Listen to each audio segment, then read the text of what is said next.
Можен бојкот на претседателските избори доколку Зоран Заев одбие да оди на предвремени парламентарни избори, најавува ВМРО ДПМН.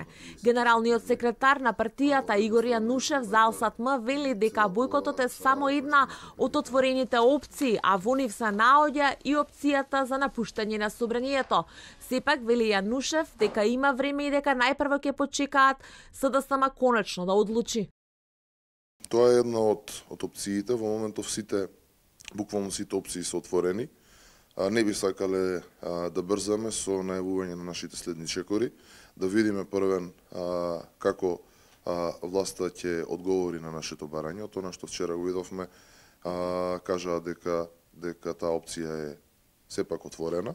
Од Бихачка пак вела дека заканите на опозицијата за можен бојкот на претседателски избори кога Христијан Мицковски најавува победа на маратонот за шеф на државата е контрадикторно.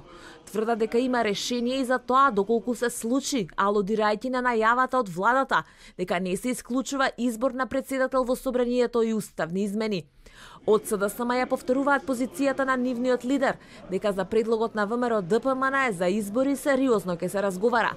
Централен одбор според информациите на телевизија 24 ќе има на 26 јануари. Но дали Заев ќе му ја исполни желбата на Мицковски? Висок функционер од СДСМ вели дека шансите се мали, но не и невозможни.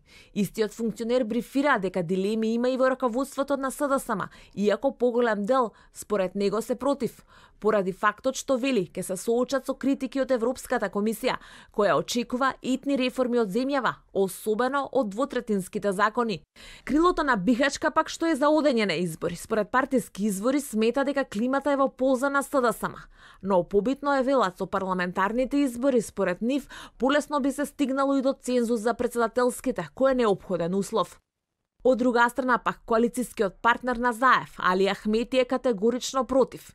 Висок партиски функционер од Мала Речица вели дека најлошо можно сценарио за Македонија периодов би бил доколку наместо на реформите, кои што се клучни за условниот датум за старт на преговори да стане реален, земјава се насочи кон нов парламентарен бран. Албанската опозиција пак со спротивни позиции. Од Беса за телевизија 24 вела дека според нив е вистинско време за избори.